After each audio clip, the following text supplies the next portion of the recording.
మీ గురించి నాకు తెలియదు కానీ నాకేదైనా చిన్నప్పటి నుంచి ఇంట్రెస్టింగ్ పార్ట్ ఏదైనా ఉంది అంటే మిథాలజీలో స్టోరీస్ తెలుసుకోవడం.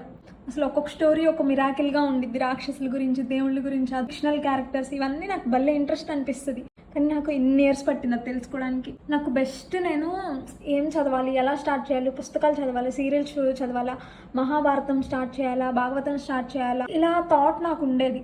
నాకు ఏదైతే ఏదైంది, నాకేం తెలీదు.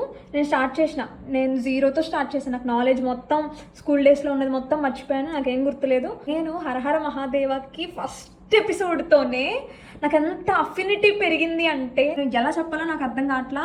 అదొక ఎడిక్షన్ అంటే ఒక రోజులోనే 20-30 ఎపిసోడ్లు చూసే అంత ఎడిక్షన్.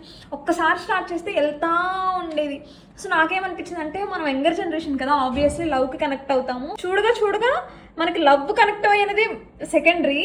ఆ సీరియల్ మీద, క్యారెక్టర్స్ మీద రెస్పెక్ట్. అసలు నాకు ఫస్ట్ అయితే ఆ డైరెక్టర్కి ఎన్ని నమస్కారాలు ఇచ్చినా నేను తప్పే, అసలు గుడి కట్టినా తప్పే.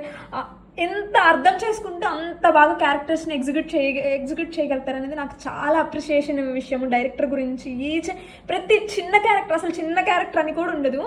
సో నేను హరహర మహాదేవ్తో స్టార్ట్ చేశాను. తర్వాత నెక్స్ట్ భాగవతం హాఫ్ చూశాను. నాకు చాలా బాగా అనిపించింది. సో ఈ యంగర్ జనరేషన్ ఎవరైనా మిథాలజీ సైడ్, ఆధ్యాత్మిక సైడ్ స్టార్ట్ చేయాలి, మన ఒక జీవితానికి ఒక బాట తెలుసుకోవాలి అనుకుంటే, ఏమీ స్టార్ట్ చేయకుండా ఉంటే, జీరోతో ఉంటే, first starts with Hara Hara Mahadeva, later you go to Mahabharata. Obviously నువ్వు హరహర మహాదేవ స్టార్ట్ చేసావు అంటే నీకు అసలు గ్యాపే ఉండదు. మహాభారతం కూడా చూడాలనిపిస్తుంది.